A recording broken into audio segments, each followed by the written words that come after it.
रुकन असम्बली मलकाजगिरी मैनमपल्ली हनुमंतराव ने जिले मेदक के चिन्ना शंकरमपेट में मैनमपल्ली फाउंडेशन के तमाम खिदमत के प्रोग्राम शुरू किए। इस मौके पर मुनक्किदा तकरीब से खिताब करते हुए रुकन असम्बली मैनमपल्ली हनुमंतराव ने कहा कि जिले मेदक ने मुझे सियासी खैरात दी। मैंने गुज़िश्ता में इस हल्के से 2 मरतबा बैरिस्टर रुकन असम्बली मुंतखब हुआ। उन्होंने कहा कि मैं 1997 से अवामी खिदमत का काम कर रहा हूँ। कुछ लोग मेरा मजाक उड़ाते थे कि जब मैं खिदमत करूंगा तो मेरे पास कपड़े भी नहीं बचेगी।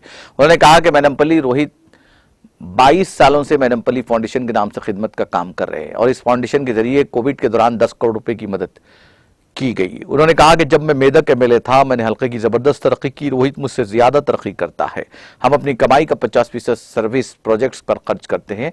हम 2-3 दिन में सर्विस प्रोग्राम शुरू कर देंगे। उन्होंने कहा कि मैनमपल्ली फाउंडेशन सिर्फ जबानी नहीं बल्कि काम करके दिखाता है।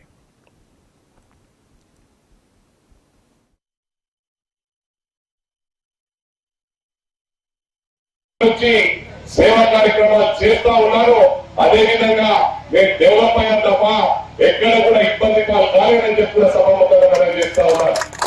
ఈ మైనంపల్లి సోషల్ స్వచ్ఛంద సమితి ఏదైతే 90లో ఏర్పాటు చేశారో ఈ రోజు మా కొడుకు మెడిసిన్ డాక్టర్ పూర్తి చేశారు, డాక్టర్ మైనంపల్లి రోహిత్।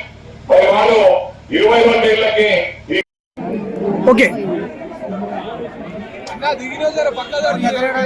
గమనించినట్టయితే మరి 1997 నుంచి మేము मैनमपल्ली ఫౌండేషన్ ద్వారా సేవా కార్యక్రమాలు చేస్తూ ఉన్నాం। అదేవిధంగా మరి మెదక్ ప్రజల కోరిక మేరకు ఇవాళ నుంచి మరి మెదక్లో కూడా మా సేవా కార్యక్రమాలు ప్రారంభిస్తూ ఉన్నాం।